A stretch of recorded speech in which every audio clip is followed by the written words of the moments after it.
Okay, so we're switching to English now. I'm going to first welcome our guests. Matthew Motola is connecting from Georgia, US, and Mr. Glenn Hodgson is connecting from Stockholm, Sweden. Welcome, gentlemen. Welcome to the Virtual Assistant Conference live in Zagreb, Croatia. Thank you.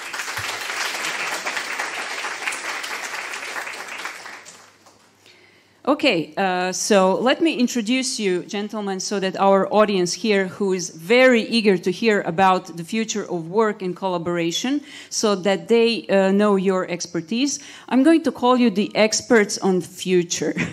Like, not only the future of work, but the experts on future. So Matthew Motola comes from, like I said, from the United States. He is the co-author of the book, The Human Cloud, How Today's Change Makers Use Artificial Intelligence and the Freelance Economy to Transform Work. In his own words, Matthew freelances, helps enterprises hire freelancers, and builds software that connects the two. For 10 plus years, he's helped leaders embrace digital first, remote first, and freelance first talent models across enterprise environments. Matthew, this is very impressive. So you are helping enterprises embrace remote first and freelance first. Can you please say a sentence or two about you so that our audience hears from you? Yeah, for sure. Great to meet you all. I wish we were in person. Glenn, I know you feel the same. But sort of my background, I would say, was by accident into the freelance economy. Because when I started, that was just a buzzword. We called ourselves experts. We called ourselves consultants. We called ourselves product managers, whatever we were. And so I started very early, around 10 years ago, freelancing myself. That then turned into seeing the company side and really getting into how to help these companies use us at scale, meaning not just hiring one of us, but hiring hundreds of us, which then turned into enterprises about 5 years ago saying, hey, we want in on this. How come just the startups are able to access you freelancers? So then jumping into the enterprise side. So Microsoft, over 100 enterprises now, and building freelance programs, because it's not as easy as let's just go to an Upwork.com or freelancer.com and take out my credit card. There is lots and lots of risk, which then gets to the software side of building software for both sides. And so I like to say kind of a dog chasing its own tail, because I don't know if I'm going to be freelancing or helping companies hire freelancers, but they kind of turn into the same thing. That's amazing, Matthew. Thank you. Glenn, you are the founder of Free Trade Europa, the think tank focused on promoting free trade, liberalization, and the rule of law in the EU and globally. You're also founder and secretary general of Freelance Movement, an organization which aims to start a dialogue on shaping, developing, and regulating the platform economy. Glenn, this is very interesting because we're going to focus on questions regarding regulation, gig economy, platform economy, but please let us hear from you. Absolutely. It's great to be here virtually. The intention was to be there in person, but next year, if I'm invited back to sample Zagreb. But I think one of the big things that we're seeing at the moment within this is that I started very similar to Matt by accident, getting into this, doing project work, and the reality was that more and more people that I knew were trying to have more flexibility, more choice, a different way of working, but maybe weren't sure how to do it. And of course, the term gig worker or platform worker has become loaded with a lot of negative connotations. And within that, I started doing the freelancing lifestyle myself, and then started doing research into freelancing, gig work, and the gig economy, both in terms of the role that it has in playing in getting individuals into the workforce, both migrants, people who have disabilities, people who don't find the traditional 9-to-5 relationship with work as a physical place, but still want to add value to companies and organizations. And on the back of this, a few companies and individuals got together with me and said, well, Glenn, can you actually start something? Because no one's listening to us. No one understands what we're doing, to be able to educate, to be able to work in partnership with civil society and also politicians and decision makers to actually try and map out and harness the power of this digital revolution. Because let's be honest about it, the growth is huge today and into the future. And basically, let's harness the power of something that's happening as opposed to trying to stop it. Because the genie's out of the bottle. We can either get on the train or it's going to run us over. You said it so beautifully. So we are really facing some big challenges, and we want this future to be bright.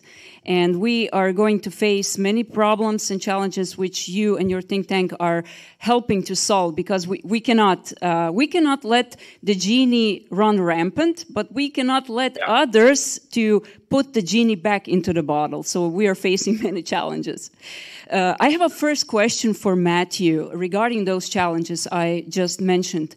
Matthew, can you tell us from your enterprise experience, what are some of the toughest challenges that companies or enterprises face when they try to implement remote first and freelance first, from your experience, please?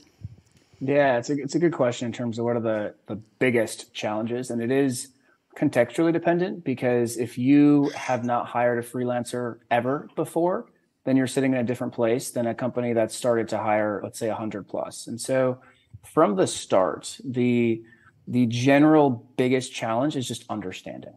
And it used to be, I mean, I launched a company in Singapore 3 years ago, and have worked kind of with every single continent for the past 5+ years. So there also is a regional difference here. But the hardest part used to be 5 years ago, just answering the question, what is a freelancer? And generally it was met with huge skepticism, and people would say, oh, that person can't get a real job, or that person got fired and is just trying to get their next real job. And I can be honest now, that question, at least in the US, I don't have to really answer it that much. Now it's pretty easy to just say, okay, you know what a freelancer is, your kid probably does it. And if your kid doesn't do it, it's just because you don't know, not because they're not doing it. And so that question's been answered. In Asia, that's still kind of there, and occasionally in Eastern Europe, that's still there. But for the most part, we can check that off. The second thing then becomes, okay, how do you actually start leveraging the freelance economy? Which, if you're a leader, you are generally used to what you're used to. And so whenever you want talent, you pick up the phone, you call someone internally, and within whatever it is, 5 to 15 business days, they get you someone, they charge you a lot. And so there's just that inertia of getting past what they already do, even though it's so easy. So then you get past that. And that's just the raw inertia of, hey, go hire an agency rather than a freelancer. You get past that, and you then have to talk to people like Glenn, because now there's this massive legal and security and compliance and all these different risk profiles. And the biggest risk from the start is lawyers. And I'll give you, from a US context, 2 massive things can happen that scare the crap out of companies. And the first is that the government says you should have paid taxes for the past 10 years on 1,000 people that you said were freelancers, but really they were full-time employees. And what that means is literally overnight, you have a 15 to 30% tax bill on the amount of money you've paid these people for the past 10 years. The second major event is that you have 1,000 plus freelancers that join together and come after you saying you didn't pay us benefits, which is what happened to Microsoft in early 2000. So that is, companies are terrified. And in the legal environment, generally, it's not a question of will this happen, but if this happens, and if it does, how much impact is it? And so those are the general 3 things that we see is, hey, do you actually know how to use, what a freelancer is? If you do, then, okay, how do we get past the inertia of just doing what you've already done before? And then if we get you to, convince you to try something different, then there is this security and compliance and risk. And the answers are there. It's kind of like dating. You have to get the actual hiring manager or the company to trust you and trust that nothing bad's going to happen. Yeah, I wonder if there are any lawyers in the audience here in Zagreb. Can I see a show of hands? No, nobody from the legal department, but we're definitely going to have, as employers, we're going to have to hire lawyers to untangle this problem. But let's turn to Glenn. So Glenn, is gig economy and platform economy, is this good or bad? Can we settle the question once and for all, or is it still too early for that question to be answered so easily? Yeah, well, I think it's an absolutely one of the fundamental issues. And if you read a lot of newspapers or in the popular press, you'll be sold this very dark image of a dystopian future with people on mopeds delivering food for no money, and that basically the future of work and platforms is algorithms deciding our lives, and it's all terrible. And the reality is a long way from that. It's the technology and digitalization more generally are actually offering up new opportunities, allowing people more choice. And I think it's kind of really sort of tapping into what's happening already. Even before the COVID-19 pandemic, we saw people wanting more flexibility and choice. But this has really sort of turbocharged the whole trend anyway. People have been remote working for the past 2 years. They've been able to use technology, use software, and the technology is there, but also the mindsets are changing towards allowing this and realizing that it's not about presenteeism. What the work is about more and more is actually delivering value, being able to move the needle on a project and work in teams in different ways. This can either be fully remote, or it could be a few days in the office. It can be meetings in different locations. But the fact that we're actually sort of split up, and there's the opportunity to be able to access, this is copyrighted by Matt himself, but the human cloud, this ability to work from anywhere, whether you're a digital nomad, you want to work while traveling. As long as you've got a Wi-Fi connection, a laptop and a computer, you're able to produce and deliver value. Or the people who are looking for project work locally, there's an opportunity for both. And I think that the whole sector has become loaded with negativity in terms of no benefits, low pay. But what we're actually seeing in reality is that the average freelancer has expertise, skills, and knowledge that they want to monetize. And they're actually earning, and this is a European perspective, and this is backed up in a study that we released this week, the freelancers are actually earning well above the average in countries across the whole of Europe, because they're monetizing their skills in a different way, but at the same time having more flexibility and choice in where, how, and when they work. We just had go ahead, Matthew. Yeah, I would just add to everything you said, Glenn, is in the book, we call it an amplification effect. And it's actually less about the freelance economy and more about technology in itself. And so technology is totally value neutral. It totally depends on how you use it. And so a good example of that is Facebook. Facebook, when it started, was great. Now it's like rigging elections and is like looked at it as in a horrible way. And so when we look at this space, it's the same thing. You can, and I'll use myself as an example. As an individual, I was 26 years old leading a product at Microsoft. That could have never happened if I didn't freelance 5 years prior and get what was equivalent of 15 plus years experience. Likewise, then at Microsoft, we shipped a product and got it to market in under a year. That would have never happened if we didn't have a team of 15 plus freelancers behind the scenes helping there. And so if you are a company, but on the bad end, if you are someone that would not do well in full-time employment, or someone that is not a good is not adding value in your role, the freelance economy will be worse for you because you can get fired ASAP. Likewise, if you're a company that treats your employees like crap, guess what? You're going to struggle to find freelancers because they're going to bail faster than an employee can. And so it really is a true amplification effect where if you already have good processes in place as an individual or a company, you'll accelerate faster. But if you have a bad foundation, good luck. Yeah, it seems Absolutely. It seems like companies and freelancers already understand the value. They already are providing value to each other. For the talk just right before you two connected, we had a panel discussing the value of virtual assistants to clients, and it was clear that we all understand the value, but.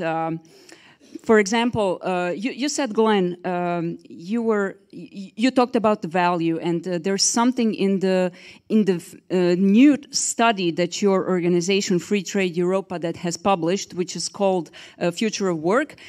You where you mentioned something that stuck with me. It's a keyword. You said a blended workforce. So you said that the future will break down the wall between traditional full-time work and freelancing, and that the two separate entities will merge over time, and the result will be the blended workforce, which will need to be facilitated legally, technologically, from a policy perspective. That's so interesting. Can you please describe? It seems that we already have some kind of blended workforce in the works, but what does that really mean, and what would the future look like, actually? Absolutely, and I think it's what we're going to see here is this mixture. So it's not saying that everyone, the 9 to 5 will disappear completely. There are some people who are very happy with that. They like to go to work 9 to 5, 5 days a week, and then be able to forget about it after that. But there's a lot of people who want to be able to test out new things, be able to have several products and clients, be working on different projects. And this is something that Matt speaks about a lot, and far more eloquently me, on the accelerated feedback loop, so that every project you learn, you actually have a beginning, middle, and an end with the project. You get the feedback, and you can actually learn and turbocharge as well your own personal development. But I think that what we're seeing already in a lot of companies is the idea that there's a kind of a nucleus of full-time employees who are doing specific work. But then there's also freelancers, consultants, people with very specific skills, knowledge, and expertise who can be brought in on a need-must basis. This can be everything from virtual assistants who are needed at certain times. It can be accounting services. It can be content creators who have to write copy for websites, press releases, promotional material. It can also be individuals who are videographers who can produce corporate videos or content for the website or social media channels. So it's not a case of you have to have everyone on a 9 to 5 full-time contract. You can actually bring in the skills that you need when you need them. And then there's a lot of companies that you don't class as being a platform or gig economy who work exactly like this. Matt has raised the attention to a few, but there's a lot of companies, whether it's the building sector, the technology sector, even going into retail, who actually have this model already, using freelancers and the skills that they need. And they don't call it gig work, they don't call it platform work, but they do have a roster of suppliers who are brought in. I think this will become the new normal. We won't call ourselves the freelancers or full-time traditional employees. There will be benefits for everyone.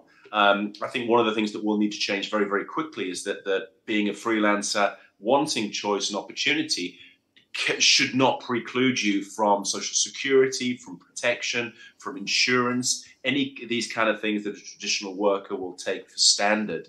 And also the onus is on companies and organizations to have a freelancer strategy. You know, we don't want to treat these people as second-class citizens. And the war for talent, which is hotting up now as well, that would be very much in the negative interest, because more of the best talent wants to have more of a flexible approach. And to be able to attract those people, you need to have that freelancer talent, cherish them for what they can deliver, and actually be able to use them in the right way and incorporate them into your structure. So this is something that I think is blurring between traditional and new employment.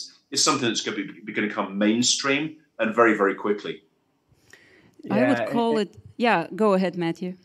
No, I love when, so this is where I love the balance, like Glenn understanding the actual legislative aspect in the background and saying, okay, Social Security benefits, those various things, because they've been built around full-time employment for the most part. And there has been a freelance economy actually pretty well entrenched for the past 75 years. It's just been called temps and staffing and agencies.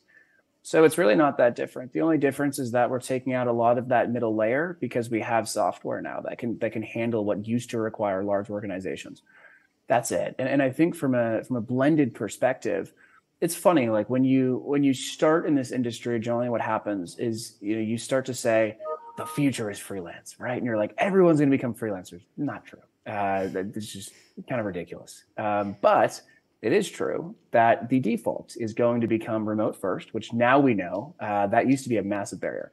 The second default is going to be outcome first, meaning instead of just taking this full-time contract, and it doesn't make sense on both ends, right? From a company side, why give someone a forever contract? You don't know what's going to happen in a year for both ends. Likewise, as the individual, you might want to work 5 hours next week. You might want to work 15. You might want to work 55 hours the week after. So it's just not efficient from a purely technical perspective. But with that said, there will always be full-time employees. There will always be contingent contract, whatever we want to call it. What's different right now is that for the past 75 years, HR and external talent were two totally separate departments within an organization. And what was happening for the past 2 to 10 years was that anything that was quote unquote freelance related was more of an innovation and on the fringe related thing. And so it wouldn't be the actual procurement department who handles external resourcing already. It would be something that was innovation related. Now we're seeing that truly blend, where just like how HR is its own function, sourcing external talent is needing to become its own function. And the best way that I've seen this understood within an organization is simply that it used to be easy to fit, think about fishing. It used to be easy to find full-time employees. That no longer is abundant, that is scarce, but the abundance is in independent contractors all around the world. So let's take our fishing there in terms of prioritization. Let's prioritize there instead of just full-time. I believe that's the flexibility that both freelancers and also companies require and need. So I can envision, like you said, Matthew, the entire department dedicated to sourcing external talent. Can you tell me how should companies prepare for that change and for the new freelance first movement? What would you suggest for a company, for example, that has always looked for permanent talent? What should they do right now? Yeah, that's a great question. So the first thing is always to audit yourself. And this is not let's just go jump in and invest a bunch of money in something we don't know and we don't understand what's unique to us. So audit yourself. There's generally 3 main reasons that companies care about this. One is to create new products or services. One is to have greater access to talent, or the second is access to talent. The third is usually cost efficiencies, they would say. Those are key reasons we hear. But for you, really audit yourself of what as a company is not working, especially in related to talent, and then really start small. And so there are millions of platforms out there. Most likely people you've already worked with are working as contractors.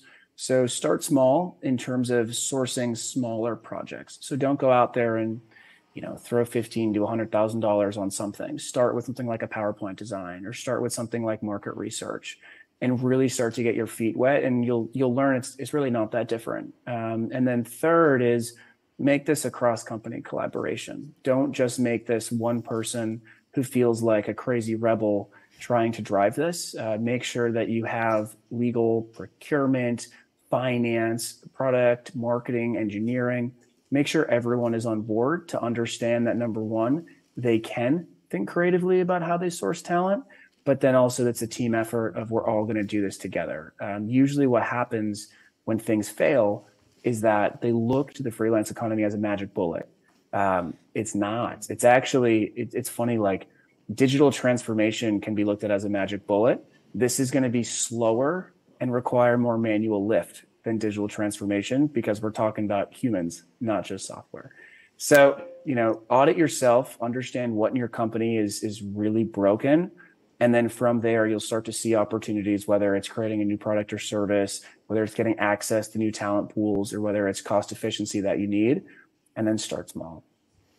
I love that. Small steps. This is how we actually innovate. And when you want to, enter a new market or enter any new experiment, you have to start small. One more thing for you, Matthew. Would you believe that the future is more a seller's market where the companies have the upper hand, like it was? That's the current situation, let's call it like that. Or would it be more like a buyer's market where the workers finally get more leverage over their own destinies, work destinies, and their careers? Or is it something more in between? So I'm going to give you an answer that I don't know if we'll like. So, okay, to get geeky, Daniel Pink, was one of the early, he wrote a book called I think it was Free Agent Nation. And he used the term Cavit emptor versus Cavit venditor, which basically meant buyer beware, seller beware, right? And the analogy he used was when buying a car, it used to be buyer beware because you couldn't physically go to every single store in one day. So it was the seller that had all the access to information, right? And now with the internet, we can just hop onto Amazon and see every single price. With talent, I think it's very different. I think, unfortunately, there's always going to be a Pareto principle, meaning 20% of people do 80% of the work, or 20% of people are better than 80% of people. And I think that falls on both the individual side and the company side. And so I don't think it's going to be, okay, companies have the power or talent has the power. And I think if we come to be real, it's always been top talent that's had the power, and it'll always be top companies that have the power. So if you become a haven for really providing a good experience for independent contractor talent or freelance talent, then you'll have the power. But likewise, if you're a really good freelancer, you will. So I don't think it's as easy as, company or individual. I will say the talent has more channels to have the power, but at the same end, the talent has more channels to be exposed if they're not good. But I would frame it that way. It's really more about top talent and top companies now have more power because instead of being stuck in their little location, they have full global access. And increasingly software is going to be built that provides more access to information, kind of like Glassdoor, right? But yeah, that's the way I put it. I know it's not a simple answer. It's amazing, actually, because you just said that there need to be, like hubs for top talent, and they're going to have the upper hand, and they're going to be the darlings of the companies and anybody who looks to source great talent. I would like to ask Glenn. Let's turn to our European markets, so to speak. You're an expert on EU policies on labor market reform and the future of work. What are some of the most interesting challenges that are present at the moment in European Union and in Europe in general regarding work and employment, or where are we now and where do we want to be and what stands in between? Absolutely, and I think it's a great question to ask. It's very important and also very timely given the fact that we've got the platform economy workers' rights directive going through the European institutions at the moment. We had the proposal that came out from the European Commission, but actually next week it's looking like the Employment Committee of the European Parliament will be voting on this very topic. And this is absolutely crucial given the fact there is provisions in there for presumption of employment. So if this is done wrongly, that basically all freelancers will be deemed to be employees. This is something that freelancers don't want, companies don't want, even the trade unions and the big industry players don't want this. But this is one of the risks that we have. So we hope that everyone sees sense and actually puts in place measures to see that there is criteria were met. And everyone, I think, is pushing in the same direction. We don't want people to be abused. If you're actually an employee, we don't want employers to be just saying you're a freelancer or an independent contractor to get out of paying tax, to get out of paying the social security contributions, which are necessary. But legitimate freelancers, legitimate entrepreneurs and independent workers need to be able to maintain this status. So it's vital that we get the right approach there to put a framework in place that's helpful, but something that allows freelancers and gig workers to be able to have this role, given the fact that this is their choice, and there's more and more people who are actually choosing this route. I think a great example comes from Spain, where last summer they put in place presumption of employment, forcing all freelancers pretty much to be workers. What this led to is less jobs, less opportunities, actually lower pay for the people who still had jobs, and also more corruption. So this idea of having to buy this monthly freelancer license, what actually happened was that unscrupulous individuals have been taking these licenses and kind of hiring them out for a fee to illegal workers. There's more abuse in the system by trying to put more protection in place. And I think this really stems from the fact that the trade unions and big industry have a monopoly. They've got a cartel, and they're more interested in keeping their power than actually allowing workers more freedom and more rights. And I think this is something that we need to push back on and make sure that there is this dialogue, that we have the politicians, the decision makers, public authorities, and all the different stakeholders actually speaking, so we can co-create the future, which is fit for purpose and actually meets the needs of companies and organizations, as well as labor individuals themselves, who are becoming more independent. They're sorting things out for themselves, creating their own groups, less need for the old bastions of the industrial age, like trade unions and these kind of things. Most of them are very skeptical towards administration, groups, and organizations that say that they're in their best interests. There's new ways of being able to sort themselves out and group together to be able to get what they need. Yeah, there was a crackdown in Croatia in the past 2 years, I would say. So the government really tried to press freelancers, to pressure them, to combat what they say is unlawful employment or hidden employment. So, of course, freelancers did not want to. It did not sit well with them, and like you said, Glenn, it leads this erosion of liberal markets is probably going to lead to, like you said, to creating some kind of medallions that you can trade on the market, and we don't want that. Definitely, it breeds corruption, and we know, Glenn, that the European Union is a big organization. It's a big system. Can you tell us what can we do as citizens, as employers, as freelancers and virtual assistants to maybe, become the part of the solution and not be the problem, or at least not sit passively and, see this happen to us? What would you suggest? Yeah, I think it's a great thing. I think that to be as active as possible is important, because we see the contradictions in governments. The first time that, as you say, Croatia, we see this in other countries like sort of Greece and Portugal, who are cracking down on freelancers, but at the same time putting in place these digital nomad visas, trying to attract people to work. So it's a very interesting approach that's been taken. But I think it's important for whether it's virtual assistants, people who are legitimate freelancers, to be able to speak and find a voice, whether it's through sort of the political routes, whether it's sort of sharing over social media, chat groups, organizations, to actually sort of shine a light on what's actually happening and explain their needs, wants, and aspirations in terms of workers today. At the end of the day, it's at the moment the narrative is being hijacked by people who are wedded to the old 9-to-5 traditional way of doing things. And I think it's really important for talent to be able to say, well, this is not what we want. We want to have the flexibility. We want to be able to choose when, where, and how we work.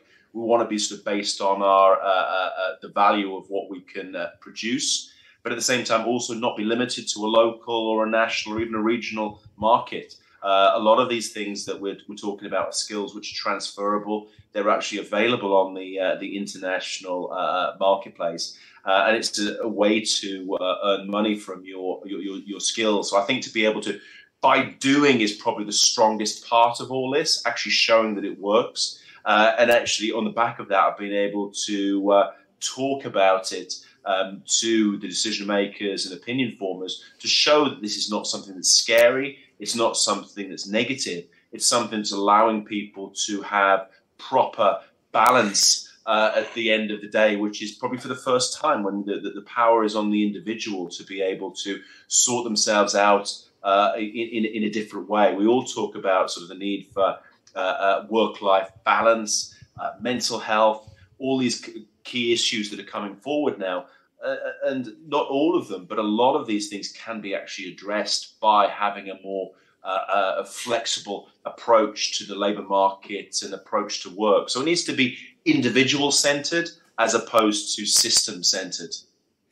Yeah, I would like regarding what you said, Glenn. So in this room, this is the first conference of virtual assistants. There have been, of course, meetups of freelancers, of people who do contract work. But as Glenn said, so we need to be united, everybody who works as a freelancer, because these are big challenges. Because we can, like Glenn said, we cannot function as individuals. We need to work as a united front toward our governments and toward the larger structures above our government. So this is actually very inspiring. I'm glad that there are organizations like yours that are actually doing something and thinking about it on a European scale. Well, and also within this, we'd be very happy to be able to sort of shine a light on some of the practical examples. I think these practical examples are really, really good. And we'd be happy to be able to sort of help on this route. And it's amazing the traction you can get by social media channels or Instagram groups. You know, just looking at some of the things that you see online globally about sort of working anywhere, digital nomad channels. You know, TikTok and Instagram, there's sort of millions of people who are following these things, are really interested in this way of life, that's maybe finding these new channels to be able to get out there and promote what is possible. And I think it's sort of fascinating. I think it doesn't really matter. There's so many channels that are available these days. Utilizing those to go on the practical examples is really, really important. So you see, people, we're going to have to do our work and also be active in social media to get the legislation to work in our favor.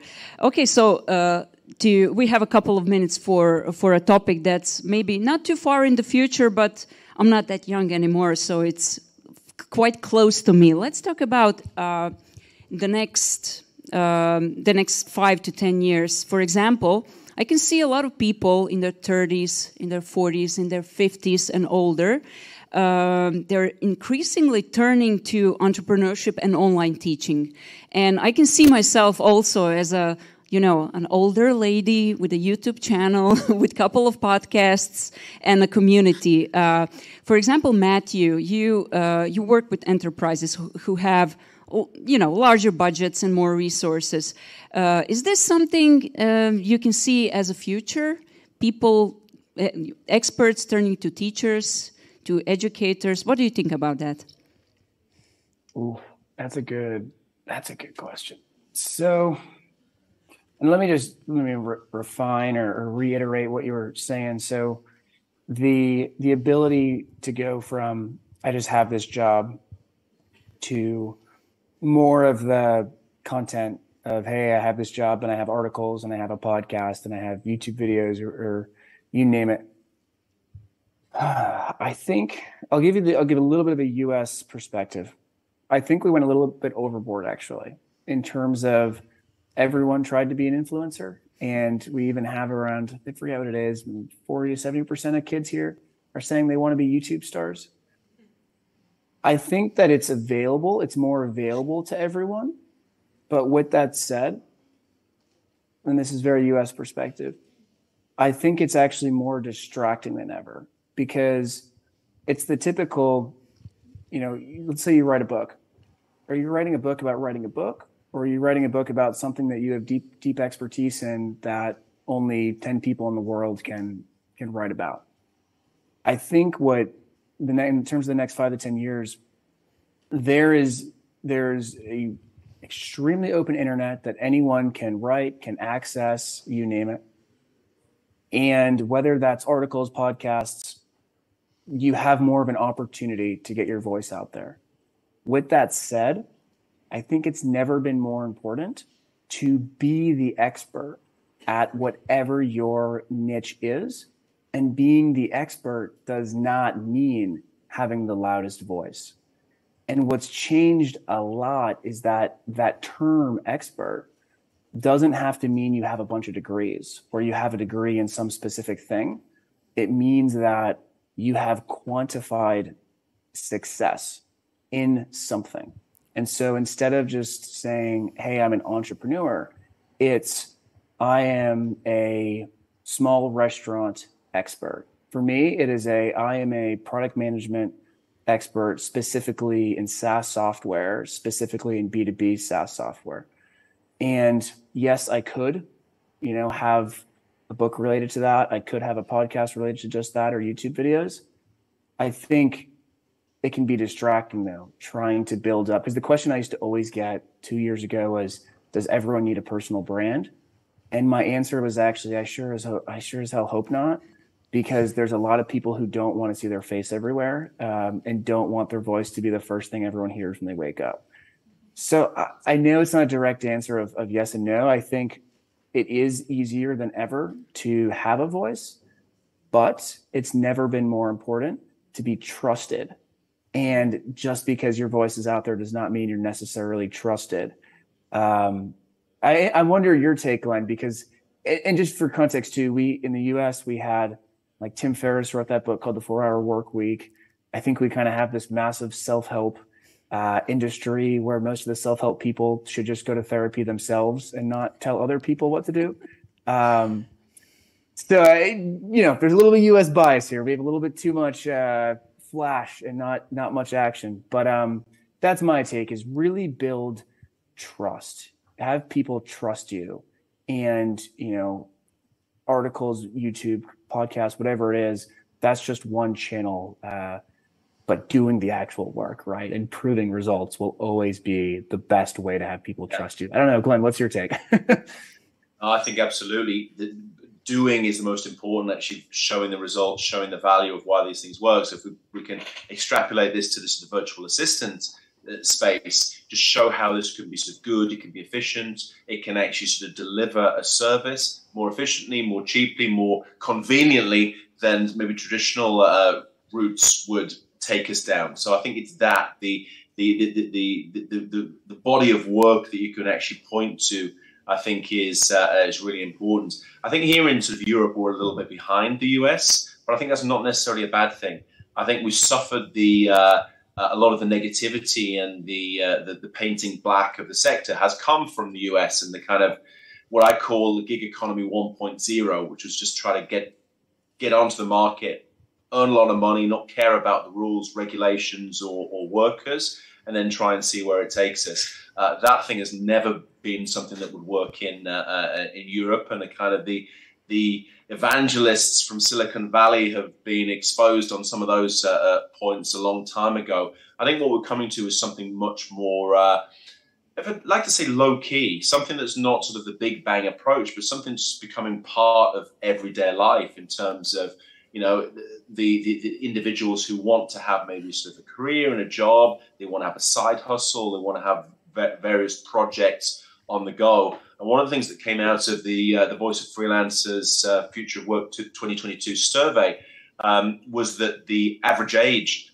of individuals is much higher than the narrative would tell you. So while it is something for Gen Z and millennials, there's also a huge number of people who are over 30 and even over 40 who are actually involved in sort of project work, monetizing their skills, starting their own businesses, consultancy firms later in life. So it's definitely not something that's just for young people with cool, smart, trendy ideas who are starting out.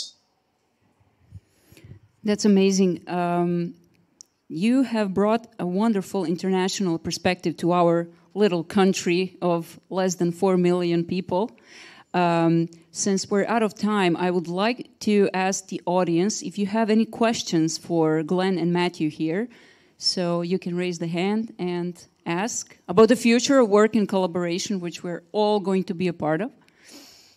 You can ask us anything. You can ask us anything about anything you want. Of course. I'll tell you the truth as well. I can't speak for Matt on this, but yeah, you ask me anything. It's fine. Let's go. Ask Matthew and Glenn everything. Yeah, but Glenn, you guys can see my kitchen and stuff, so, based off that, you're probably going to get a transparent, honest answer as well.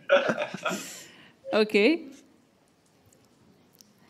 There are no questions, gentlemen, because this is the last talk of the day, and everybody's eager to go. Oh, my goodness. go to the after-work party. It's Friday. I want to thank you for being a part of this. It's been really interesting. I have heard a lot of inspiring things and something that can drive our future. And of course, you're invited. Maybe if there's next year, if this conference is going to be next year. Let's hope so. There better be. Yeah. Zagreb. Yeah, we're gonna organize it when it's still warm, so you can take some Adriatic Sea sometime. Oh my goodness. I need that more than Matt, but still, yeah. We both need it, Glenn. We're both looking a little pasty. Thank you very much, gentlemen. And let's give a loud applause to Matthew and Glenn here. Thank you. Thanks for having me, everyone. Thanks. Bye-bye and have a great day. Thank you. See you, everyone.